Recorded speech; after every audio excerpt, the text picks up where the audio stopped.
నమస్తే welcome to news 21 Telugu news. ముందుగా headlines. Bhadrakali సమేత శ్రీ వీరభద్రస్వామి బ్రహ్మోత్సవాలు. భక్తులకు ఎలాంటి అసౌకర్యాలు జరగకుండా పాలక మండలి అన్ని ఏర్పాట్లు. ఈ నెల 30న పర్యటించనున్న ముఖ్యమంత్రి. హుజూర్ నగర్ పట్టణంలో సన్నబియ్యం పంపిణీ ప్రారంభించనున్న రేవంత్ రెడ్డి. వేములవాడ శ్రీ రాజరాజేశ్వర స్వామి వారిని దర్శించుకున్న పెద్దాపురం ఎమ్మెల్యే నిమ్మకాయల చిన్నరాజప్ప ప్రత్యేక పూజలు నిర్వహించి ఆశీర్వదించిన అర్చకులు. పేదరిక నిర్మూలన లక్ష్యంగా P4 విధానం. ముఖ్యమంత్రి చంద్రబాబు వెల్లడి. జిల్లాల ప్రగతి కలెక్టర్లు, జిల్లాల ఇన్ఛార్జి మంత్రుల సమిష్టి బాధ్యత. కష్టించి పనిచేయాలని సూచించిన సీఎం నారా చంద్రబాబు నాయుడు. విద్యాశాఖకు అరకొర నిధులను కేటాయించిన కాంగ్రెస్ ప్రభుత్వం. విమర్శించిన మాజీ మంత్రి బీఆర్ఎస్ ఎమ్మెల్యే సబితా ఇంద్రారెడ్డి.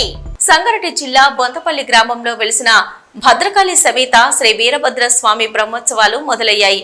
స్వామివారి కళ్యాణం, ఊరేగింపు, అగ్నిగుండాలు అంగరంగ వైభవంగా జరుగుతున్నాయి. ఉమ్మడి మెదక్ జిల్లాలోని అతి పురాతనమైన పవిత్ర పుణ్యక్షేత్రంగా ఈ ఆలయంగా పేరుగాంచింది. హైదరాబాద్ నగరానికి అతి చేరువలో ఉండడంతో నగరం నుంచి భక్తులు భారీగా వస్తుంటారు. స్వామివారి దర్శనం కోసం వచ్చే భక్తులకు ఎలాంటి అసౌకర్యాలు జరగకుండా పాలక మండలి అన్ని ఏర్పాట్లను చేశారు. ఎలాంటి అవాంఛనీయ సంఘటనలు జరగకుండా పోలీస్ బందోబస్తులు ఏర్పాట్లు చేశారు.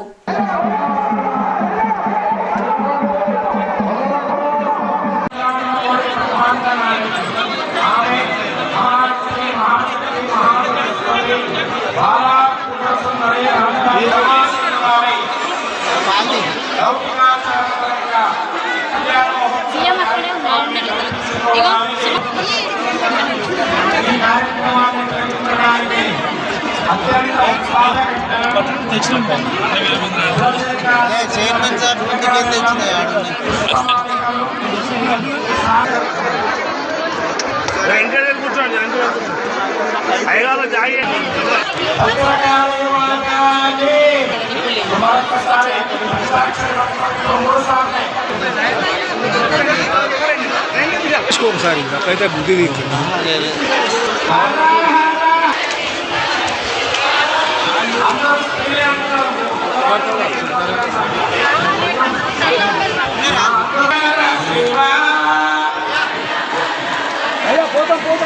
సూర్యాపేట జిల్లాలో సీఎం రేవంత్ రెడ్డి ఈ నెల 30న పర్యటించనున్నారు. హుజూర్ నగర్ పట్టణంలో సన్నబియ్యం పంపిణీ కార్యక్రమం ప్రారంభించనున్నారు. సీఎం పర్యటన సందర్భంగా సభ ఏర్పాట్లను జిల్లా SP Narasimha, collector Tejas Nandalal power పరిశీలించారు. వాహనాల కోసం 3 చోట్ల పార్కింగ్ స్థలము ఏర్పాటు చేశారు. సీఎం రాక సందర్భంగా పోలీసులు పటిష్ట బందోబస్తు ఏర్పాటు చేస్తున్నారు. సీఎం సభ పరిసర ప్రాంతాలను కంట్రోల్లోకి తీసుకోవాలని అధికారులకు ఆదేశం జారీ చేశారు.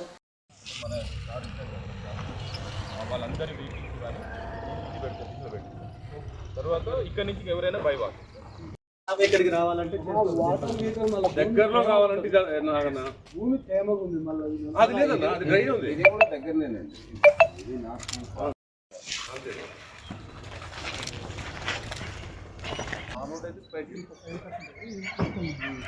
అక్కడైతే కనెక్ట్ అవుతారా?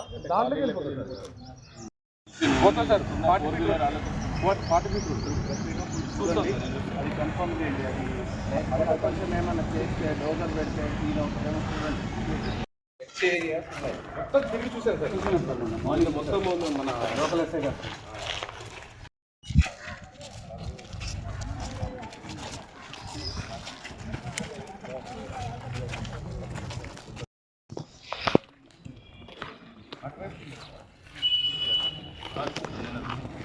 వేములవాడ శ్రీ రాజరాజేశ్వర స్వామి వారిని పెద్దాపురం ఎమ్మెల్యే నిమ్మకాయల చిన్నరాజప్ప దర్శించుకుని ప్రత్యేక పూజలు నిర్వహించారు. స్వామివారి దర్శనం అనంతరం అర్చకులు వారిని ఆశీర్వాదించి తీర్థప్రసాదాలు అందజేశారు. అర్చక స్వాములు, వేద పండితులు ముందుగా స్వాగతం పలికారు. వారి వెంట ఆలయ పర్యవేక్షకులు వరి నరసయ్య, ప్రోటోకాల్ పర్యవేక్షకులు శ్రీకాంతాచార్యులు మరియు ఆలయ సిబ్బంది తదితరులు ఉన్నారు. నా పేరు నిమ్మకాయల Chinna Rajappa, X deputy CM Andhra Pradesh, పసుపు ఎమ్మెల్యే. నాకు స్వామివారు రాజరాజేశ్వర అమ్మవారు మా ఎప్పుడో ఒక 30 సంవత్సరాల కిందట అమలాపురంలో ఈ నిధులతోటి ఒక కళ్యాణ మండపం కట్టడం జరిగింది. 30 సంవత్సరాల కింద కట్టడం జరిగింది. అప్పటి నుంచి కూడా స్వామివారిని చూద్దారు, అమ్మవారిని చూద్దారని చెప్పి అనుకుంటే నేను రాలేకపోయాను. ఈరోజు సడన్గా మరి హైదరాబాద్ వచ్చి దర్శనం చేసుకోవటం, రాజరాజేశ్వరరామ గారిని స్వామివారిని దర్శనం చేసుకోవడం చాలా సంతోషంగా ఉంది. ఎందుకంటే 30 సంవత్సరాలు అనుకున్నది ఇవాళ 30 సంవత్సరాల తర్వాత జరిగింది. చాలా సంతోషం.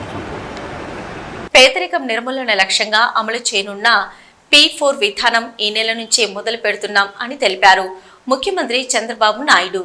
జీరో పావర్టీ P4 ఇది ఒక గేమ్ చేంజర్ గా తయారవుతుంది. దీన్ని మనం ఈ నెలలోనే ఇనాగరేట్ చేస్తున్నాం. High net worth individuals, even big companies కూడా they can adopt people. Last mile 20% అన్నాం. దానికి కూడా ఒక ఎక్సర్సైజ్ చేశాం. ఎందుకంటే మనం క్యాలిక్యులేషన్ లో తప్పు చేసినాం, లేకపోతే ప్రజల్లో ఒక రాంగ్ ఇన్ఫర్మేషన్ పైన ప్రాబ్లం వస్తుంది. కాబట్టి ఒక 20 లక్షల మందిని మనం ఐడెంటిఫై చేస్తాం. ఒక చాయిస్ వదిలిపెడతాం. మిగిలిన వాళ్ళని కొంతమందిని వాళ్ళు ఎవరన్నా ఎక్స్క్లూడ్ అయింటే they want include, will include. ఒక 10 లక్షల వరకు ప్రొవిజన్ పెట్టుకుందాం. ఎవరైనా అడాప్ట్ చేసుకున్న వాళ్ళు వచ్చి మేము వీళ్ళని కూడా చేసుకుంటామంటే will give that option. Total గా మనం ఏం పెట్టామంటే మార్గదర్శి అనే పేరు పెట్టి ఎవరైతే డోనర్స్ వస్తారో, దాతలు వస్తారో వాళ్ళకి మార్గదర్శి అనే పేరు పెట్టాం. ఏవైతే కుటుంబాలు ఉన్నాయో దీనికి బంగారు కుటుంబం అనే పేరు పెట్టాం. మనం government is a facilitator, collectors are facilitators. Zero poverty phase 1. ఆ తర్వాత better living standards, then best living standards.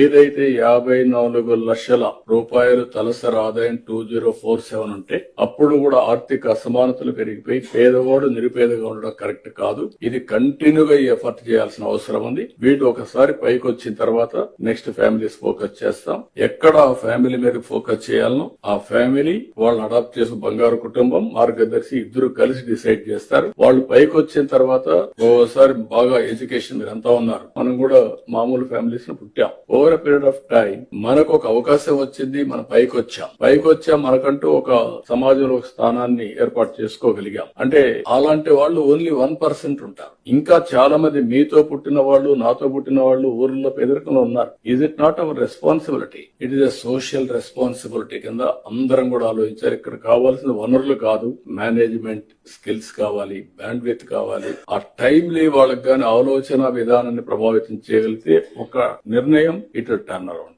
జిల్లాల ప్రగతి కలెక్టర్లు జిల్లాల ఇన్ఛార్జి మంత్రుల సమిష్టి బాధ్యతని అన్నారు ముఖ్యమంత్రి నారా చంద్రబాబు నాయుడు. ప్రతి నెల 2 రోజుల పాటు కలెక్టర్లతో సమావేశం కావడం వలన వారి అభిప్రాయాలను తెలుసుకునేందుకు, అలాగే వారు చేస్తున్న కార్యక్రమాలను తెలుసుకునేందుకు వీలు పడుతుందని, అలాగే పథకాల అమలు తీరు వంటి విషయాలను తెలుసుకునేందుకు ఉపయోగపడుతుందని అన్నారు ముఖ్యమంత్రి నారా చంద్రబాబు నాయుడు.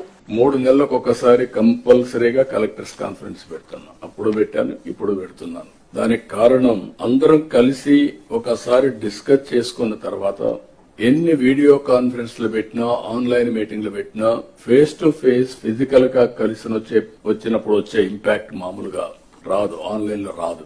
మనం కూర్చొని 2 రోజులు సమీక్ష చేసుకుంటున్నాం. ఇక్కడ కూర్చున్నప్పుడు లాస్ట్ 3 కాన్ఫరెన్స్ అయిన తర్వాత నాకు కూడా కొన్ని ఆలోచనలు వస్తే ఏదో రాత్రి 11, 12 వరకు స్లాగ్ గోయింగ్ ఆన్ డిస్కషన్. మీరేదో చెప్తా ఉండడం, మీరు నన్ను ఇంప్రెస్ చేయాలని మీ ప్రయత్నం, లేకపోతే నేను కూడా మిమ్మల్ని డిస్ప్లే చేయకూడదు నా ఆలోచన. దీంతో అందరికి ఇన్కన్వీనియన్స్, లంచ్ అవర్స్ ప్రొలాంగ్ అయిపోతున్నాయి, డిన్నర్లు కూడా మిస్ అయిపోతున్నాయి. అందుకే ఈసారి మాత్రం చాలా ప్రయత్నాలు చేశాం.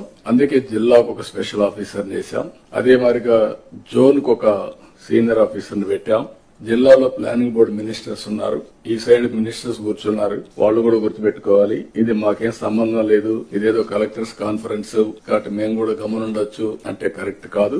All ministers. అందుకనే ఆ జిల్లాలో మంత్రులుంటే కొన్ని సమస్యలు వస్తాయనే ఉద్దేశంతో, రాజకీయ సమస్యలు రాకూడదనే ఉద్దేశంతో ఇంపార్షియల్ గా పనిచేయడానికి వేరే జిల్లా నుంచి ప్లానింగ్ బోర్డు చైర్మన్ లేసాం. Planning board chairman, collectors responsibility, ఆ జిల్లా ప్రోగ్రెస్. ఈ 9 నెలలు నేను చెప్పేటివి కలెక్టర్స్ కే వర్తిస్తుంది, నాకు వర్తించదంటే మినిస్టర్స్ కరెక్ట్ కాదు. ఇది మీకు కూడా వర్తిస్తుంది. అందరం కూడా నేర్చుకొని దాని ద్వారా మనం ముందుకు పోవాల్సిన అవసరం ఉంది. ఇవి రివ్యూస్ చేసుకుని ఇక్కడికి వచ్చారు. అదే మరి ఈ రోజు 26 మంది కలెక్టర్స్ యొక్క పర్ఫార్మెన్స్ మేము కూడా సమీక్ష చేసుకుంటున్నాం. ఈ విషయంలో మీ అందరికీ ఒక క్లారిటీ ఉండాల్సిన అవసరం ఉంది. రివ్యూ చేసుకున్న తర్వాత మళ్లీ ఇక్కడ కూర్చున్న తర్వాత మనందరం కూడా ఫార్మేట్ కూడా మార్చాం. సెక్రటరీస్, ఎప్పటికప్పుడు మీకు అందుబాటులో ఉంటారు. వాళ్ళు మీ ద్వారా వాళ్ళ యొక్క కార్యక్రమాలని లాస్ట్ మైల్ తీసుకుపోయే బాధ్యత సెక్రటరీస్, హెడ్ ఆఫ్ డిపార్ట్మెంట్స్ వాళ్ళకుంది. మీరు ఇక్కడ ఉన్నప్పుడు ఏం చేయాలో మీరు వర్కౌట్ చేస్తారు. అయితే ఇక్కడ మీరు గుర్తుపెట్టుకోవాల్సింది, ఈసారి ఫార్మేట్ లో డిస్ట్రిక్ట్ వైజ్ యూనిట్ తీసుకున్నాం. ఈ రోజంతా మనం సెన్సిటైజ్ చేసుకుంటున్నాం. ఈ రోజు అన్ని డిపార్ట్మెంట్ లో వారు చెప్పాల్సిన పాయింట్లు ఇప్పుడు చెప్తే, రేపటి నుంచి రేవంతా కూడా మీరు ప్రజెంటేషన్ చేస్తున్నారు. Only 5 to 6 slides. ఈ స్లైడ్స్ చూసినప్పుడు మీ యొక్క ఎఫెక్టివ్నెస్ బయటపడిపోతుంది. Be clear. మీరు అందరూ గుర్తుపెట్టుకోవాలి, లెర్నింగ్ అనేది ఇది కంటిన్యూస్ ప్రాసెస్. ఎప్పుడైతే మీరు మాకు అన్ని తెలుసు అనే ఎగో వస్తే అక్కడి నుంచి మీకు లిసనింగ్ పోతుంది, లెర్నింగ్ పోతుంది. అట్లా కాకుండా నేను నేర్చుకోవాలి, ఇప్పుడు నేను అండర్లైన్ చేసుకుంటూ వచ్చాను ఏం మాట్లాడాలని, ఫోకస్ మిస్ కాకుండా. అది మీకు కూడా ఉండాల్సిన అవసరం ఉంది. అది ఉంటేనే సాధ్యం అవుతుంది. దయచేసి మీరు గుర్తుపెట్టుకోవాలి. గత ప్రభుత్వంలో విద్యాశాఖకు కేటాయించిన నిధుల కంటే ఎక్కువ కేటాయించామని కాంగ్రెస్ ప్రభుత్వం చెప్తుందని, అరాకొర నిధులను విద్యాశాఖ కేటాయించి విద్యాశాఖకు అన్యాయం చేశారని విమర్శించారు ఎమ్మెల్యే సబితా ఇంద్రారెడ్డి. ఈరోజు విద్యాశాఖ డిమాండ్స్ మీద మాట్లాడే అవకాశం ఇచ్చున్నారు. థ్యాంక్ యూ అధ్యక్ష. అధ్యక్ష, చదువు ఒకటే సమాజాన్ని మార్చగలిగేది. ఈ చదివే సమాజ అభివృద్ధికి సూచిక అధ్యక్ష. ఏ సమాజం అయితే అక్షరాస్యత ముందుంటుందో ఆ సమాజం ప్రపంచాన్ని జయించే శక్తి కలిగి ఉంటుంది అధ్యక్ష. నెల్సన్ మండేలా గారు పేర్కొన్నట్లు ప్రపంచాన్ని మార్చడానికి ఉపయోగించగల అత్యంత శక్తివంతమైన ఆయుధం విద్య అధ్యక్ష. అధ్యక్ష, పునాది డొల్ల అయితే ఎంత పెద్ద భవనమైనా పేకమెడలో కూలిపోతుంది. ప్రాథమిక విద్యలో పిల్లలు వెనుకబడితే వారి ఎదుగుదలకు అదే ప్రధాన అవరోధం అవుతుంది అధ్యక్ష. ఇది అందరం గుర్తుపెట్టుకోవాల్సిన అంశం అధ్యక్ష. ఈసారి బడ్జెట్లో ప్రభుత్వం విద్యారంగానికి 23,108 కోట్లు ప్రతిపాదించింది అధ్యక్ష. గత బడ్జెట్తో పోలిస్తే 1,816 కోట్లు ఎక్కువ ఇచ్చామని ప్రభుత్వం భావిస్తుంది అధ్యక్ష. గత బడ్జెట్తో పోలిస్తే అధ్యక్ష 2025-26 ప్రతిపాదనలు పెరిగిన అధ్యక్ష. మొత్తం బడ్జెట్ను పరిగణలోకి తీసుకుంటే ఈసారి కేటాయింపులు తగ్గినట్టే అధ్యక్ష. 2024-25 బడ్జెట్ అధ్యక్ష మొత్తం 2,74,058 కోట్ల అధ్యక్ష. ఇందులో విద్యారంగానికి కేటాయించింది 21,292 కోట్ల అధ్యక్ష. అంటే బడ్జెట్లో 7.77% అధ్యక్ష. కానీ 2025-26లో మొత్తం బడ్జెట్ 3,04,956 కోట్ల అధ్యక్ష. ఇందులో విద్యారంగానికి కేటాయించిన అమౌంట్ 23,108 కోట్ల అధ్యక్ష. అంటే 7.51% అధ్యక్ష. 7.51% అధ్యక్ష. అంటే గత బడ్జెట్తో పోలిస్తే తగ్గినట్టు అధ్యక్ష. ఈ ప్రభుత్వం ఎన్నికల కన్నా ముందు 15% బడ్జెట్ను విద్యారంగానికి పెడతామన్నారు. తప్పకుండా ఆ దిశగా ఆలోచించాలి అధ్యక్ష. అధ్యక్ష, గతంలో కన్నా బడ్జెట్ తగ్గిందని చెప్తున్న సందర్భంలో నైపుణ్యాభివృద్ధికి కాలేజీలు అంటారు, స్కిల్ కోర్సులు అంటున్నారు, ఏఐ ఆర్టిఫిషియల్ ఇంటెలిజెన్స్ అంటున్నారు. మరి వీటన్నిటికీ బడ్జెట్లో ఎట్లా చూయిస్తారన్నది ప్రభుత్వమే చెప్పాలి అధ్యక్ష. అధ్యక్ష, ఇదే కాకుండా అధ్యక్ష పాఠశాల విద్యాశాఖ బడ్జెట్ ఏదైతే కేటాయిస్తారో అధ్యక్ష ఎక్కువ శాతము ఉపాధ్యాయుల ఫీజు జీతాలకే సరిపోతుంది అధ్యక్ష. అంటే వాళ్ళ వేతనాలు ఇవ్వడానికే సరిపోతుంది అధ్యక్ష. అదే కాకుండా సెంట్రల్ గవర్నమెంట్కి వచ్చిన పథకాలకి కూడా 40% ఏదైతే ఇవ్వాలో అది కూడా ఇందులోనే చూయిస్తూ ఉంటాం అధ్యక్ష. ఈసారి కొత్తగా కూడా ఉపాధ్యాయులు వచ్చారు అధ్యక్ష. కాబట్టి జీతాలకే సరిపోతుంది బడ్జెట్ అని నా భావన అధ్యక్ష. విద్యా కమిషన్ నియమించి విద్యారంగంలో విప్లవాత్మక మార్పులు తీసుకొస్తామని చెప్పిన ఈ ప్రభుత్వం ఈ అరకొర నిధులతో ఎలా సాధ్యమవుతుంది అనేది తప్పకుండా చెప్పాలి అధ్యక్ష. బీఆర్ఎస్ ఎమ్మెల్యే వేముల ప్రశాంత్ రెడ్డి తనదైన శైలిలో అసెంబ్లీ సమావేశంలో మాట్లాడారు. ఇప్పుడు ఆ విజువల్స్ ఒకసారి చూద్దాం. రోజు దానిక 1 ఎకరం భూసేకరణ జరగలేదు, 1 రూపాయి రైతులకు ఇవ్వలేదన్న మాట చెప్పినా దాని మీద నిలబడి ఉన్నా నేను. ఇంకో మాట ఇప్పటికి కూడా త్రిపురాల రోడ్డుకు నేషనల్ హైవే నంబర్ రాలేదు, దాని మీద నిలబడి ఉన్నా నేను. వారు చెప్పింది నేషనల్ హైవే నంబర్ రాలేదు కాబట్టే ల్యాండ్ అక్విజిషన్ చేయలేరు, డబ్బులు ఇవ్వలేరు వాళ్ళకు. ల్యాండ్ అక్విజిషన్ రాలేదు కాబట్టి, నేషనల్ హైవే నంబర్ రాలేదు కాబట్టి ల్యాండ్ అక్విజిషన్ వాళ్ళు డబ్బులు ఇవ్వలేరు. దానికోసం ప్రయత్నం చేయండి. 15 నెలల నుంచి ఏం చేసిర్రు అని అడుగుతున్నా నేను. ఇకపోతే 3D నోటిఫికేషన్ అనేది ఉంటుంది. 3D నోటిఫికేషన్ మేము 80% చేసినాము.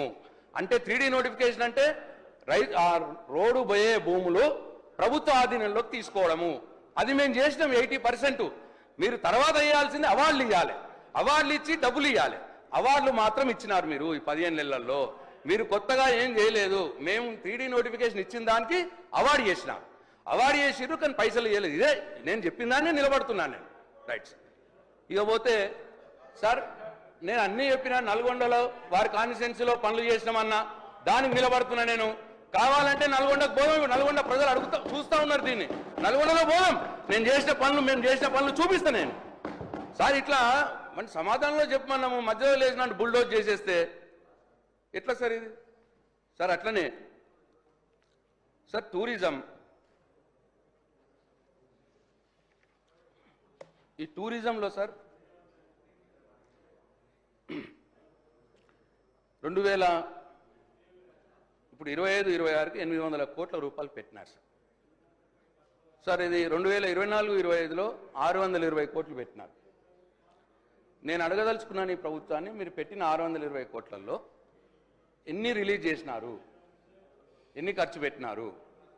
ఇది వాస్తవ రూపంలో మీరు పెట్టిన డబ్బు రావట్లేదు, ఈ ఆచరణలో లేదు అని చెప్పి నేను ఈ ప్రభుత్వానికి చెప్తా ఉన్నా. అయితే టూరిజంకు చాలా స్కోప్ ఉన్న రాష్ట్రం మనది. ఎంత ఎక్కువ చేస్తే అంత మంచిది. నేను ఈ సందర్భంగా మరియు టూరిజం అనగానే మహబూబ్నగర్ జిల్లానే కనిపిస్తున్నది అధ్యక్ష. ఈ మధ్యకాలంలో వేరే జిల్లాని పట్టించుకుంటలేరు.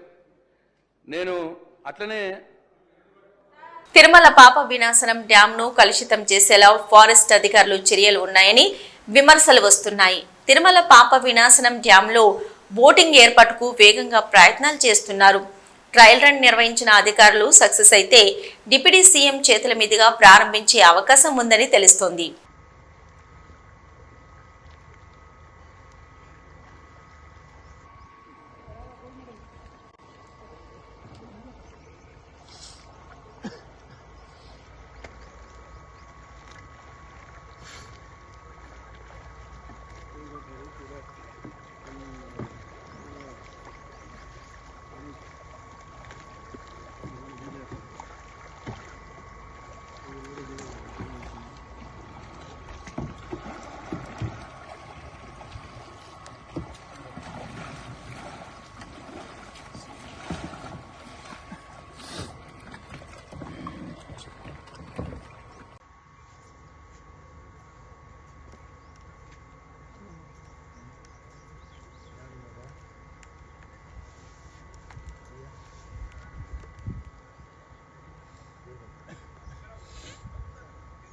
సికింద్రాబాద్ ఎంఎంటీఎస్ లో యువతిపై జరిగిన లైంగిక దాడి కేసులో సైబరాబాద్ ఎస్ఓటి, సిసిఎస్, జిఆర్పి పోలీసులు సంయుక్తంగా నిందితుడి కోసం గాలిస్తున్నారు. మొత్తం 13 బృందాలతో నిందితుడి కోసం గాలిస్తున్నారు. రైల్వే పోలీసులు అనుమానితులను అదుపులోకి తీసుకుని విచారిస్తున్నారు. సీసీ కెమెరా ద్వారా సంఘటన జరిగిన చోటు, పలు రైల్వే స్టేషన్లలో విస్తృతంగా గాలింపు చేపట్టారు. సికింద్రాబాద్ రైల్వే స్టేషన్ లో నిర్మాణ పనులు జరుగుతున్న నేపథ్యంలో సీసీ కెమెరాలు లేకపోవడంతో నిందితుడిని గుర్తించడంలో జాప్యం జరుగుతోంది. ఆల్వాల్ రైల్వే స్టేషన్ వద్ద మహిళా కోచ్లోకి నిందితుడు వచ్చినట్లు గుర్తించారు.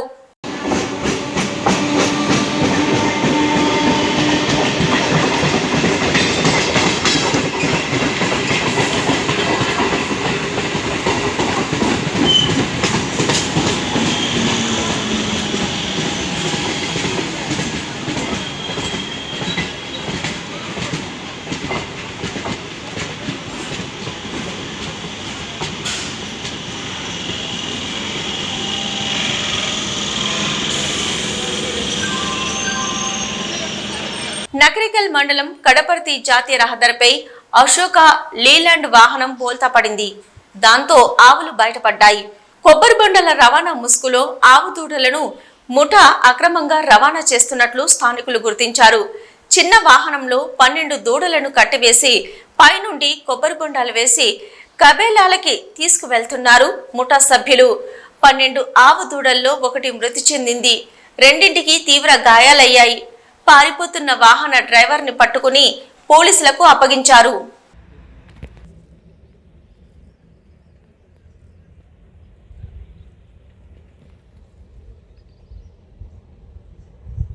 నల్గొండ జిల్లా నకరికల్లో జరిగిన 10వ తరగతి పేపర్ మాస్ కాపింగ్ ఘటనకు ఎలాంటి సంబంధం లేకుండా తమపై బీఆర్ఎస్ నాయకులు యూట్యూబ్ వెబ్ పత్రికలు తప్పుడు ప్రచారం చేస్తున్నాయని వారిపై కఠిన చర్యలు తీసుకోవాలని కాంగ్రెస్ నేత ఉగ్గిడి శ్రీనివాస్ వారు డిమాండ్ చేశారు. నిజ నిర్ధారణ తెలుసుకోకుండా తమపై ఎమ్మెల్యే వేముల వీరేశంపై దుష్ప్రచారం చేస్తూ రాజకీయ డ్రామాలు ఆడుతున్నారని వారు తెలిపారు. వాస్తవాలు తెలుసుకోకుండా కేటీఆర్ ట్విట్టర్లో పెట్టడం సరైంది కాదన్నారు. తమ పరువు ప్రతిష్టలకు భంగం కలిగించిన వారిపై కోర్టులు దావా వేస్తామని ఎందాకైనా వెళ్తామని వారు తెలిపారు. నా పేరు ఉగ్గిడి శ్రీనివాస్. మొన్న 21వ తారీఖు నాడు జరిగిన 10వ తరగతి పరీక్ష పేపర్ మాస్ కాపింగ్ విషయంలో నా పైన నిరాధారమైన ఆరోపణలు చేసినటువంటి వారు ఈ విషయంలో నేను తీవ్రంగా ఖండిస్తున్నాను. ఈ విషయంలో నిందితుడైన గుడుగుంట్ల శంకర్కు నాకు ఎటువంటి సంబంధం కానీ పరిచయం కానీ లేదు. కేవలం ఇది రాజకీయ లబ్ధి కోసమే దీన్ని వాడుకొని దీన్ని ప్రచారం చేయడం జరుగుతుంది. ఈ విషయంలో నేను ప్రధానంగా ఒక ఆరోపణ చేశారు. నేను ఎమ్మెల్యే గారి పిఏ అని చిత్రీకరించి ఇది చేశారు. ఎమ్మెల్యే గారి పిఏ వచ్చేసి పన్నాల మధుసూదన్ రెడ్డి. నాకు పిఏ కాదు.